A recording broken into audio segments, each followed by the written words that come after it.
Bonsoir, chers frères et sœurs. C'est une joie pour nous de nous retrouver à nouveau autour de la parole de Dieu ce soir. J'aimerais m'entretenir avec vous au sujet de l'amertume. Il nous arrive parfois que la vie nous apporte des circonstances fâcheuses, contrariantes et qui nous rendent la vie difficile et qui peuvent nous donner des sentiments d'amertume. Peut-être à cause d'un père qui vous a abandonné avec votre mère et qui de surcroît n'avait pas de quoi subsister. Ou quand des personnes ou des choses qui nous sont chères nous sont enlevées. Quand vous vous sentez trahi dans vos relations par des proches. Ou quand vous vous sentez injustement traité dans votre travail, n'ayant pas la reconnaissance que vous pensez mériter. Ou quand vous vous sentez injustement traité par les autres. Ou lorsque les gens vous blessent ou vous vexent par leurs paroles. On ne se rend pas toujours compte de la présence de l'amertume dans nos vies, car elle peut être masquée, ou parce que nous la pensons légitime. Oui, vous pensez peut-être que vous avez le droit d'être amer suite à tout ce que vous avez vécu. Cela nous amène à nous poser au juste qu'est-ce que c'est l'amertume. Donc ce soir, nous allons voir en premier point la définition de l'amertume et en regardant la Bible, les deux sortes d'amertume. D'abord, étymologiquement, amertume vient de l'hébreu mara. Et ce mot est utilisé dans Exode 15, verset 23. Ici, on parle du peuple d'Israël sortant d'Égypte. Ils vont à destination du désert. Et ils arrivent à Mara, c'est amertume, mais ils ne purent pas boire de l'eau de Mara, parce qu'elle était amère.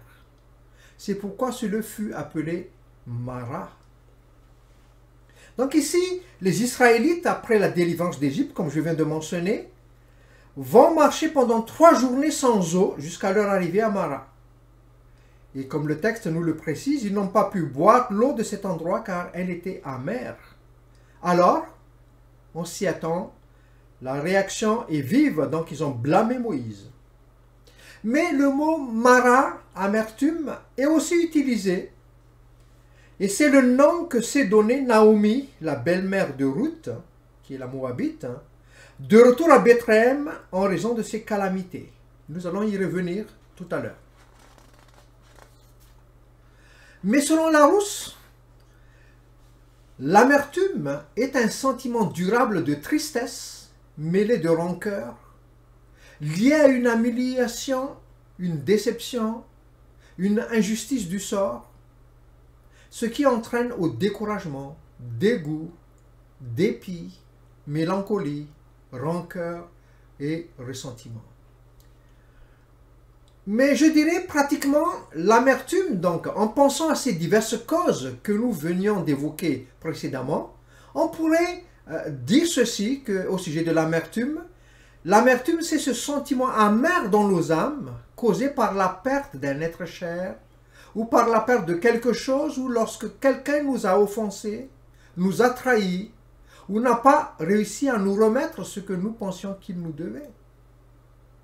Mais pourquoi cela provoque-t-il notre amertume?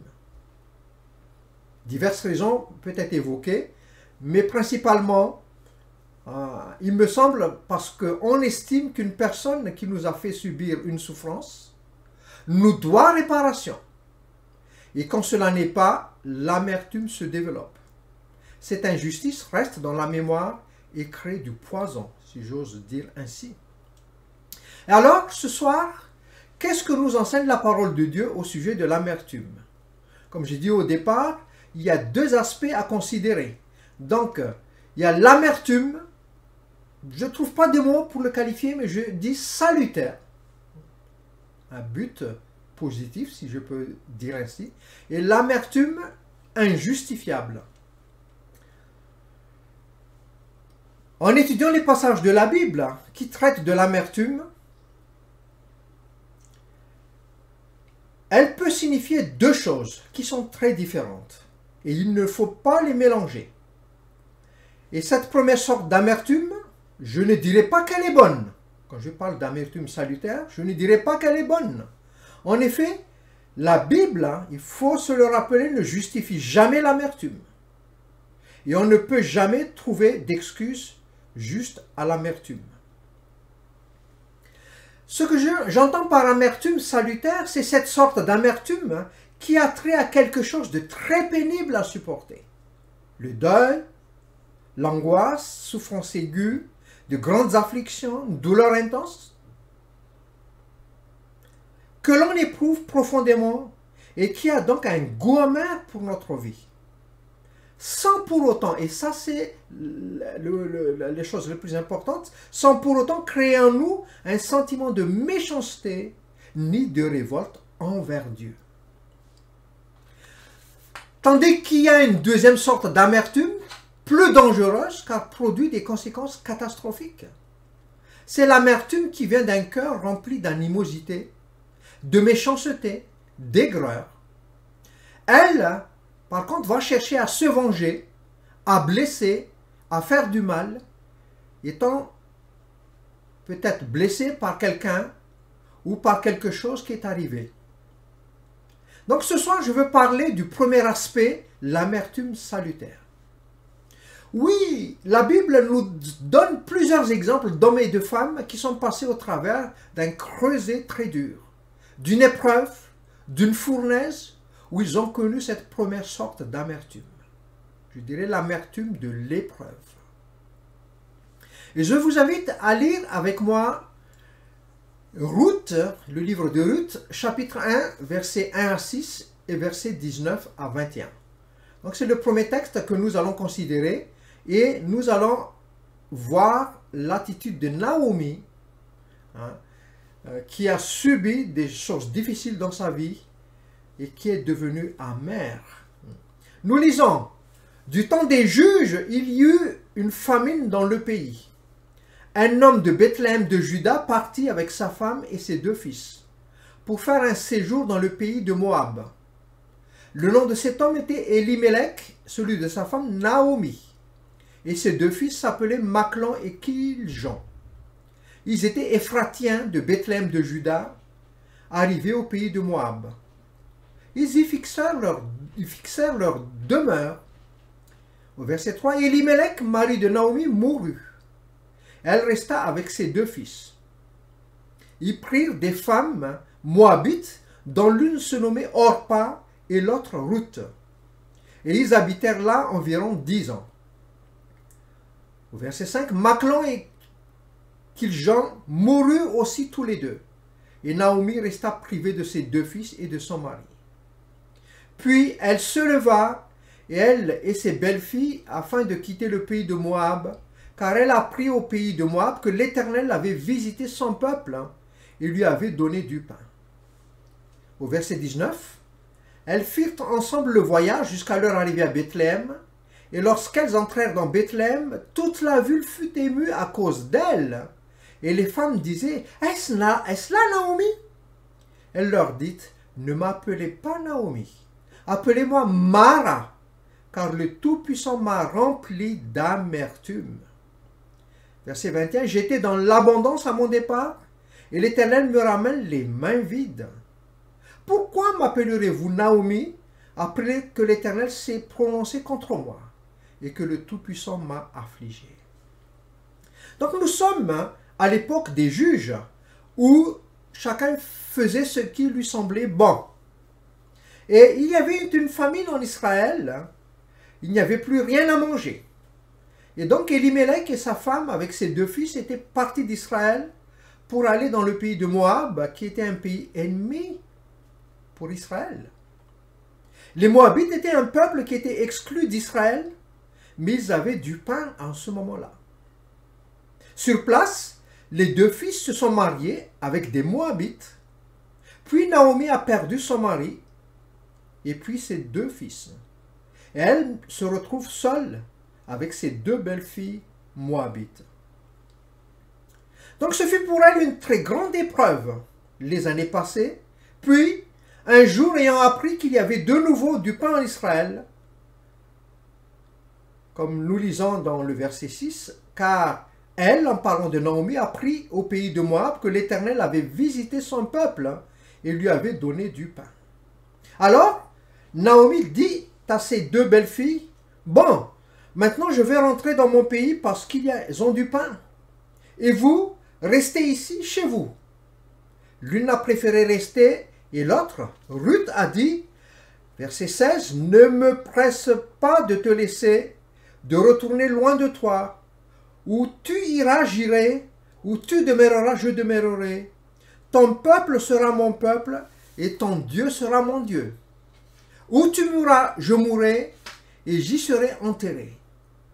Que l'Éternel me traite dans toute sa rigueur si autre chose que la mort vienne à me séparer de toi. » Et donc Naomi revient à Bethléem. Elle dit, « Ne m'appelez plus Naomi, douceur. Appelez-moi Mara, amère. Amertume, car le Tout-Puissant m'a rempli d'amertume. » Ruth 1,20. Pourquoi? Oui, comme le texte est très bien clair, parce que son mari Elimelech était mort, puis ses deux fils, Machlon et Kiljon. Alors cette accumulation de pertes d'être cher a causé de blessures profondes dans son âme et l'empêchait de voir la vie normalement. Sa vie devient amère à ses yeux. Maintenant, sa vie a un goût amer. Elle dit, « Ne m'appelez pas Naomi, appelez-moi Mara, car le Tout-Puissant m'a rempli d'amertume. » Au verset 20. Donc elle est en train de dire que c'est vraiment le Seigneur qui l'a fait passer par des épreuves terribles. Elle a eu beaucoup de mal à s'en relever, si j'ose dire ainsi. Elle avait le cœur rempli d'amertume suite à ses pertes d'être cher. Et je vous invite, parce qu'une question se pose, parce que cela peut nous arriver d'y penser face à des situations d'épreuve, de difficultés. La question c'est celle-ci. Noémie est-elle scandalisée de la manière dont Dieu l'a traitée en s'estimant être une victime innocente d'un Dieu injuste et cruel? Je dis cette question se pose car Naomi attribue ses malheurs à l'Éternel avec une affirmation qu'elle répète sous 4 formes différentes. Vous voyez au verset 20, chapitre 1, « Le Tout-Puissant m'a rempli d'amertume. » Au verset 21, « L'Éternel me ramène les mains vides. » Ça veut dire que Noémie était désormais une triste femme. Elle n'était qu'une pauvre veuve sans enfant, revenue chez les siens, les mains vides. Au verset 21 encore, elle dit, « L'Éternel s'est prononcé contre moi. » Et dans ce même verset, il dit, « Le Tout-Puissant m'a affligé. » Je vous ai dit, la question se pose. Et donc, qu'est-ce qu'on peut dire ici maintenant? Une chose est claire, que Naomi ne se révolte pas contre l'Éternel. Mais, par contre, elle reconnaît simplement que ses malheurs viennent de Dieu. Je tiens à le repréciser à nouveau. Il est clair que Naomi ne se révolte pas contre l'Éternel, mais reconnaît simplement que ses malheurs viennent de Dieu. D'où, à 4 reprises, sous 4 formes différentes, elle le signifie très clairement. Par le livre de Ruth, nous ne savons pas pourquoi Dieu a permis que son mari meure et que ses 2 fils meurent. Je dirais ce fait divers, rapportant la chute d'Elimelech et le rétablissement de sa famille par le moyen de Ruth la Moabite, révèle la grâce de Dieu. La grâce de Dieu. Pourquoi? Parce que le Seigneur voulait de Ruth une femme païenne dans les ancêtres de Jésus. Et nous le voyons dans la généalogie de Matthieu. Pour manifester la grâce de Dieu à travers même une femme païenne qui fait partie de l'ancêtre de notre Seigneur Jésus-Christ. Alors, il a fallu toutes ces circonstances pour que cela puisse se faire. Ruth ne pouvait pas savoir en ce moment-là que son mariage avec Boaz ferait d'elle une ancêtre non seulement de l'importante dynastie davidique, mais surtout du roi des rois qui en sortirait des siècles plus tard. Il faut noter aussi qu'il est important de remarquer que Naomi ressentait l'amertume, mais que malgré tout, sa foi en Dieu était demeurée intacte. Pourquoi peut-on dire ça?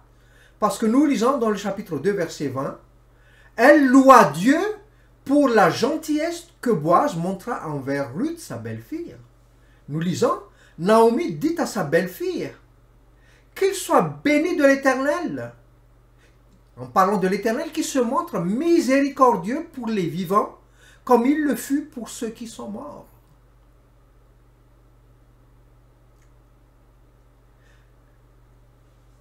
C'est-à-dire que dans son amertume, Naomi continuait de faire confiance en Dieu et reconnaissait sa bonté, même dans cette perte des êtres chers à son cœur.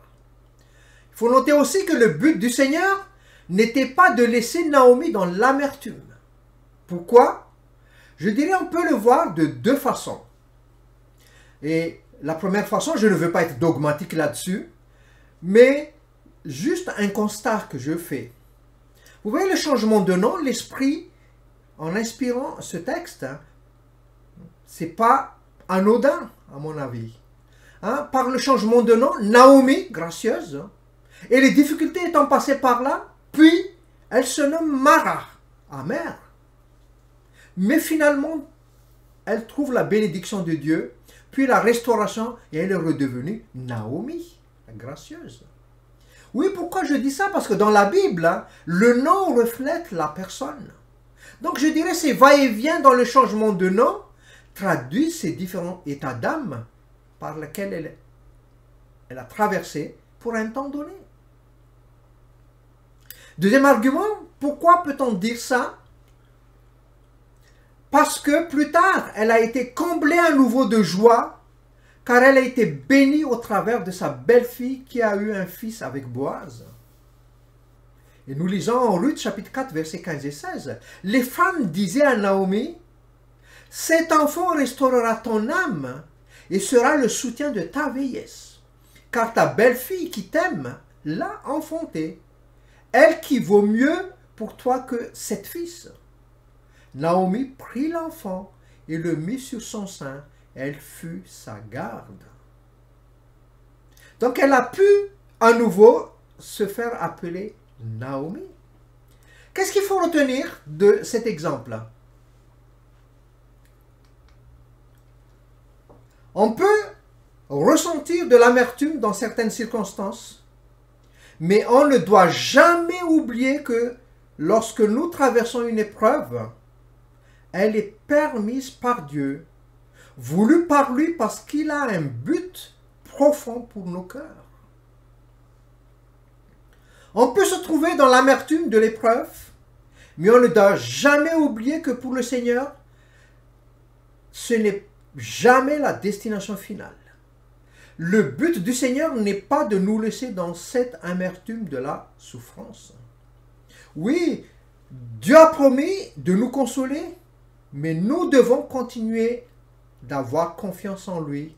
Comme Job disait dans Job 19, 26, « Quand ma peau sera détruite, il se lèvera. Quand je n'aurai plus de chair, je verrai Dieu. » Oui, la foi permet de voir au-delà de la réalité, de la souffrance. Ici, donc, c'est une sorte d'amertume qui fait partie du plan du Seigneur pour nous, parce qu'il veut nous purifier, nous faire grandir, et c'est ce qu'il a fait dans la vie de Naomi. Donc, nous ne devons jamais désespérer au sujet du travail de Dieu dans nos vies. Le temps imparti ne nous le permet pas, mais on aurait pu voir d'autres exemples. Je vous encourage à aller voir dans votre Bible ceux d'Agar, de Anne, de Jérémie, de Job. Job qui est celui qui emploie le plus le mot amertume. Pourquoi? Parce qu'il a vécu les décès de ses enfants, la perte de sa santé, de ses biens, l'accusation injustifiée de ses amis, de sa femme. De quoi être noyé dans l'amertume et la rancœur. Mais pour ce soir, je choisis un autre texte que nous allons voir ensemble, celui de la lamentation de Jérémie. Pourquoi? Parce que ce texte nous donne une des raisons qui pourrait être une cause de l'amertume. Et je vous invite à voir avec moi Lamentation, chapitre 1, versets 3 à 5. Nous lisons au verset 3. « Juda est en exil, victime de l'oppression et d'une grande servitude. Il habite au milieu des nations et il n'y trouve point de repos. Tous ses persécuteurs l'ont surpris dans l'angoisse. Les chemins de Sion sont dans le deuil, car on ne va plus aux fêtes. Toutes ses portes sont désertes, ses sacrificateurs gémissent. Ses vierges sont affligées, elle est remplie d'amertume. » Voilà notre sujet. Ses oppresseurs triomphent et ses ennemis sont en paix, car l'Éternel l'a humilié à cause de la multitude de ses péchés. Ses enfants ont marché captifs devant l'oppresseur. Qu'est-ce que nous apprend ce texte?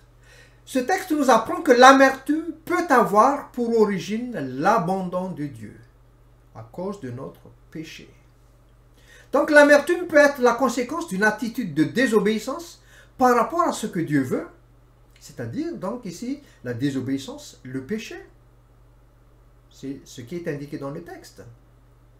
Alors, en parlant des malheurs qui s'abattent sur Jérusalem et de l'amertume qui remplit les habitants de Jérusalem, Jérémie concluait: « Car ta méchanceté entraînera ton châtiment et ta révolte fera venir ta punition. Sache et vois bien combien il est mauvais, combien il est amer. » À nouveau, amer, Mara, de t'être détourné de l'Éternel, ton Dieu, et de ne plus avoir aucun respect pour moi. L'Éternel le déclare, le Seigneur des armées célestes. Jérémie 2, 19. Ici, Jérémie ne se contente cependant pas de se plaindre. Il analyse les causes du malheur de son peuple. En s'identifiant à son peuple, reconnaît ses fautes et le caractère juste du jugement divin. J'imagine bien qu'il voit ici l'accomplissement des malédictions prévues par la loi de Moïse en cas de désobéissance. Nous voyons aussi que Jérémie souligne aussi sans ambiguïté que c'est l'Éternel qui a suscité ces malheurs, même s'il a utilisé pour cela comme instrument les Babyloniens. Et alors que Jérémie touche au fond de l'abîme du désespoir, nous pouvons voir ça dans Lamentation 3, 1 à 20, il faut remarquer que c'est sa foi en Dieu qui lui permet de remonter la pente.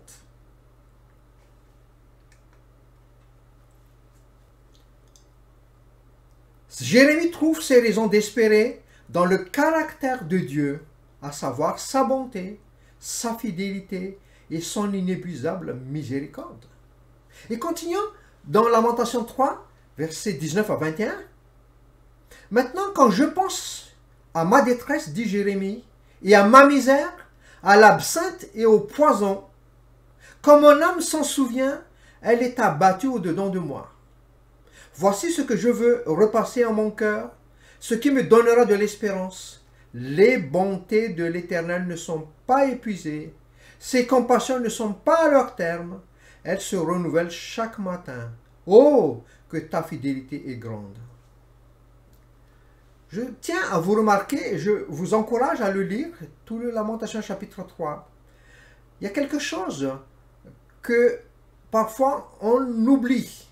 C'est qu'il nous arrive parfois de constater que le bout du tunnel nous semble très loin dans l'épreuve. Car à peine on a la tête qui sort de l'eau, puis de nouveau retomber dans le fond de l'abîme de la tristesse, de l'amertume. Je dirais comme un cycle sans fin. Et dans Lamentation 3, Jérémie a exactement traversé cette expérience. Avons-nous? Et vous pouvez trouver un fort encouragement par son exemple et voir dans ce passage comment s'en est-il sorti de cet état. Oui, la victoire n'est pas acquise une fois pour toutes, puisque le voilà à nouveau qui pleure et se plaint à l'instant d'après. Lamentation, vous pouvez lire à partir du chapitre 3, à partir du verset 48. Nous lisons, et 48 et 49, « Des torrents d'eau coulent de mes yeux, à cause de la ruine de la fille de mon peuple. Mon œil fond en larmes sans repos, sans relâche. » Donc vous voyez, il retombe à nouveau dans cet état de tristesse. Pourtant, il a pris la bonne décision. Comment redresser son âme face à cela? Oui, à travers l'exemple de Jérémie, on doit discipliner nos pensées et nous rappeler sans cesse les délivrances passées. Il va le dire dans chapitre 3, versets 52 à 58, afin de reprendre espoir pour la délivrance future. C'est ce qu'il va dire dans le verset 59 à 66 du chapitre 3. Comme Jérémie, donc ici, Jérémie doit donc lutter encore dans un combat contre lui-même pour gagner une bataille après l'autre. Et il en est de même pour nous. On doit demeurer lucide sur la difficulté du moment présent. Ici, c'est la situation désastreuse du peuple, à l'époque de Jérémie. Et donc, sans la fuir, tout en continuant à vivre dans la foi qui prend appui sur le caractère de Dieu. C'est ce que nous lisons dans versets 19 à 21. Ici, Jérémie est un homme réaliste. Il nous montre qu'il n'y a pas de consolation facile, pas de restauration facile. La foi ne permet pas d'échapper à la souffrance. Il faut bien réfléchir à cela, mais seulement de l'assumer avec la confiance de l'aide et de l'intervention de Dieu. Et ce que je remarque dans ce texte aussi, Jérémie non seulement s'identifiait à la situation de son peuple, mais a transformé le deuil national comme une opportunité personnelle pour prier pour la restauration de son peuple. Vous direz, quoi de plus normal pour un prophète? Oui.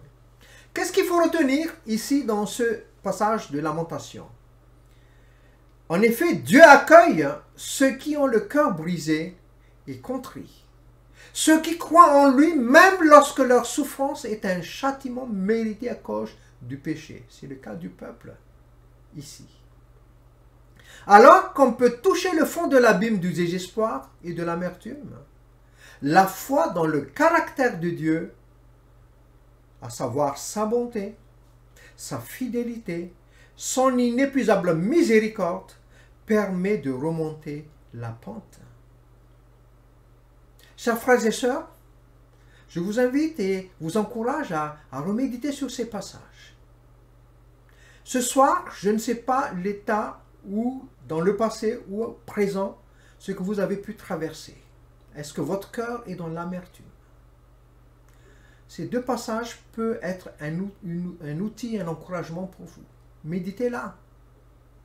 Demandez à Dieu de l'aide pour qu'il puisse vous éclairer et que ça puisse amener à une délivrance en passant par la confession, la repentance et la foi dans la délivrance de Dieu. Je vous souhaite une bonne soirée et que le Seigneur vous garde.